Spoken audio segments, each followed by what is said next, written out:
There are two big mistakes that beginners often make that hold them back from improving. They're not so obvious, and to make matters worse, sometimes they might seem like the best choice at the time, when really, they're flat out wrong. Have you ever taken a look at just how many brushes there are out there? It's exciting, extremely tempting. You start small, a brush that's perfect for sketching. But if you get a sketching brush, then you'd need a lining brush too. But eyes are hard to get the details right, so let's pick up one for the ring too.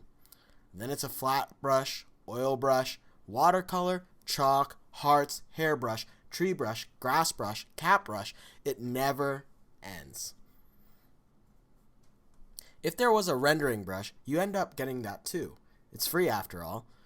But that's just because the cost isn't so obvious.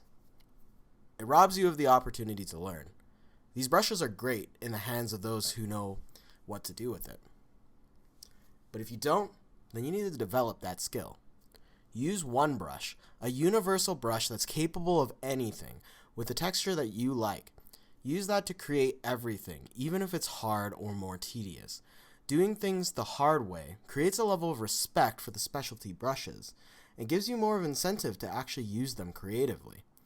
Work on mastering that one brush, and then you'll know what you need rather than what you want. The next tip is all about setting goals. Most people have heard that setting long-term goals is the key to success, but in art, it may be one of the most damaging things that you can do. But how? Goals are what we live for. It's how we progress. It's how we pace ourselves. How could something so good be bad for us? Art is a different beast than most. The progress is barely noticeable most of the time, and it certainly is hard to actually measure. There's no numerical measurement of progress like in video games, no metric for us to measure ourselves versus our peers and our mentors. As a result, we don't see ourselves improving. And there's no good feeling of progress to mitigate the downward spiral that's self-criticism. You can't stop criticizing because that's a self-learning artist's main tool to improve. So the fledgling artist ends up burning out and quitting. It's a story that's way too common. The solution here is to set small goals, ones that are achievable, and more importantly, to celebrate and congratulate ourselves when we reach these goals. It may seem redundant, but remember to tell yourself you did a good job with that line. Great job finishing a sketch today.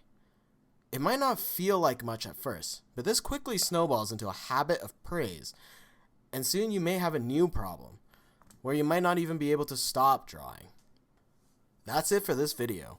If you like the tips you heard, be sure to like, subscribe for more art-related content.